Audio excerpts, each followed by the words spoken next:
നാനാ പരീക്ഷകൾ വേദനകൾ നന്നായിരിക്കുന്നുണ്ടായിടിലും, നാനാ പരീക്ഷകൾ വേദനകൾ നന്നായിരിക്കുന്നുണ്ടായിടിലും, നാഥനെയുള്ളത്തിൽ ധ്യാനിച്ചു എൻ്റെ ക്ഷീണം മറന്നങ്ങു പോകുന്നു ഞാൻ. നാഥനെയുള്ളത്തിൽ ധ്യാനിച്ചു എൻ്റെ ക്ഷീണം മറന്നങ്ങു പോകുന്നു ഞാൻ. ദൈവവചന ചിന്തകൾ കേൾക്കുന്ന എല്ലാ മാന്യ ശ്രോതാക്കൾക്കും ക്രിസ്തീയ വന്ദനം. ഇയ്യോബിൻ്റെ പുസ്തകം 33-ാം അധ്യായം 18-ാമത് വാക്യം, അവൻ കുഴിയിൽ നിന്ന് അവൻ്റെ പ്രാണനെയും വാളാൽ നശിക്കാതെ വണ്ണം അവൻ്റെ ജീവനെയും കാക്കുന്നു എന്നുള്ള അനുഗ്രഹിത വചനമാണ്. തകർച്ചകളുടെയും പരാജയങ്ങളുടെയും വീഴ്ചകളുടെയും എല്ലാ മണ്ഡലങ്ങളിൽ നിന്ന് നമ്മെ കരം പിടിച്ച് എഴുന്നേൽപ്പിക്കുന്ന, വീണ്ടെടുക്കുന്ന, വിടുവിക്കുന്ന, കരുതുന്ന ഒരു ദൈവമുണ്ടെന്ന് നമ്മെ ഓർപ്പിക്കുകയാണ് ഈ വാക്യങ്ങളിലൂടെ ചെയ്തിട്ടുള്ളത്.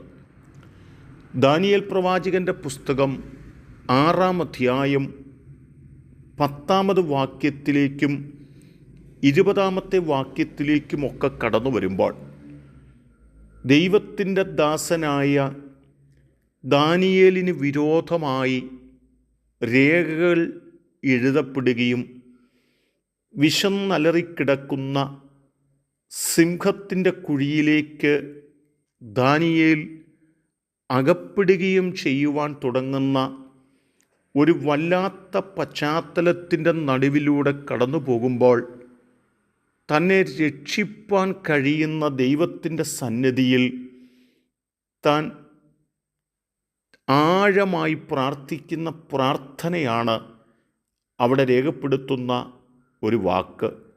അവൻ വീട്ടിൽ ചെന്നു, അവൻ്റെ മാളിക മുറിയുടെ കിളിവാതിൽ യെരൂശലേമിന് നേരെ തുറന്നിരുന്നു. താൻ മുമ്പ് ചെയ്തു വന്നതുപോലെ ദിവസം 3 പ്രാവശ്യം മുട്ടുകുത്തി അവൻ്റെ ദൈവത്തിൻ്റെ സന്നിധിയിൽ പ്രാർത്ഥിച്ച് സ്തോത്രം ചെയ്തു എന്നുള്ള വാക്കുകളാണ്. ആ പ്രാർത്ഥനയുടെ ഫലമായിട്ട് ജീവനുള്ള ദൈവത്തിൻ്റെ ദാസനായ ദാനിയേലിനെ ദൈവം ആ കുഴിയിൽ നിന്ന്, ആ പ്രതിസന്ധിയുടെ നടുവിൽ നിന്ന്, ആ സിംഹത്തിൻ്റെ വായിൽ നിന്ന് രക്ഷിപ്പാനിടയായി തീർന്നു എന്ന് നാം മറന്നു പോകരുത്. വിലാപങ്ങളുടെ പുസ്തകം 3-ാം അധ്യായം 55-ാം വാക്യത്തിലും അപ്പോസ്തല പ്രവൃത്തികളുടെ പുസ്തകം 16-ാം അധ്യായം 23-ാമത്തെ വാക്യത്തിലേക്കുമൊക്കെ കടന്നു വരുമ്പോഴും ദൈവത്തിൻ്റെ അത്ഭുത കരങ്ങളെക്കുറിച്ചും ശ്രേഷ്ഠവും ശക്തവുമായിട്ടുള്ള ചില വിടുതലിൻ്റെ മണ്ഡലങ്ങളെക്കുറിച്ചും ആധികാരികമായി ഓർമ്മപ്പെടുത്തിയിട്ടുള്ളത് കാണുവാനായിട്ട് സാധിക്കുന്നുണ്ട്.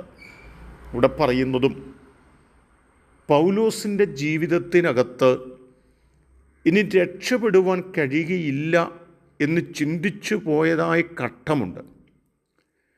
അവിടെ നിന്ന് അത്യുന്നതനായ ദൈവം ഏറ്റവും അത്ഭുതകരമായി വിടുവിച്ചതായ വിടുതലുകളെക്കുറിച്ചാണ് അപ്പോസ്തല പ്രവൃത്തികളുടെ പുസ്തകം 16-ാം അധ്യായത്തിൽ കാണുന്നത്. വിലാപങ്ങളുടെ പുസ്തകം 3-ാം അധ്യായത്തിൽ ഇസ്രായേൽ മക്കൾ അവരുടെ പ്രതികൂലത്തിൻ്റെ നടുവിലൂടെ കടന്നു പോകുമ്പോൾ അവർക്ക് വേണ്ടി പ്രവർത്തിച്ച ദൈവത്തെ അവർ കാണുവാനും ആ ദൈവത്തിൻ്റെ രക്ഷ അവർക്ക് അനുഭവിപ്പാനും ഇടയായി തീർന്നിട്ടുണ്ടെന്നും ഓർമ്മപ്പെടുത്തുകയാണ്. എന്നെ കേൾക്കുന്ന പ്രിയപ്പെട്ടവരെ, നമ്മെ രക്ഷിപ്പാൻ കഴിവുള്ള, നമ്മെ വിടുവിപ്പാൻ കഴിവുള്ള ഒരു ദൈവമാണ് നമ്മുടെ ദൈവം എന്ന് തിരുവചനം ഓർപ്പിക്കുകയാണ്. ആകയാൽ നമ്മെ വിടുവിപ്പാൻ കഴിവുള്ള ദൈവത്തിൽ ആശ്രയിക്കുകയും ആ നിലകളിൽ മുന്നേറുകയും ചെയ്യേണ്ടതിന് നമ്മെ സമർപ്പിക്കാം. അതിന് ദൈവം നമ്മെ സഹായിക്കട്ടെ. കരുണയുള്ള ദൈവമേ, നല്ല കർത്താവേ, ഞങ്ങളുടെ കഷ്ടത്തിൽ നിന്ന്, ഞങ്ങളുടെ രോഗത്തിൽ നിന്ന്, ഞങ്ങളുടെ പ്രതികൂലങ്ങളിൽ നിന്ന്, കുഴിയിൽ നിന്ന് ഒക്കെ ഞങ്ങളെ രക്ഷിക്കുന്ന ദൈവത്തിൽ വിശ്വാസം ഉറപ്പിക്കുവാനും ആ നിലകളിൽ ഞങ്ങൾക്ക് മുന്നേറുവാനും ഞങ്ങളെ സഹായിക്കണം. അനുഗ്രഹം കൊണ്ടും നന്മ കൊണ്ടും നിറയ്ക്കണം. യേശു കർത്താവിൻ നാമത്തിൽ തന്നെ ആമേൻ.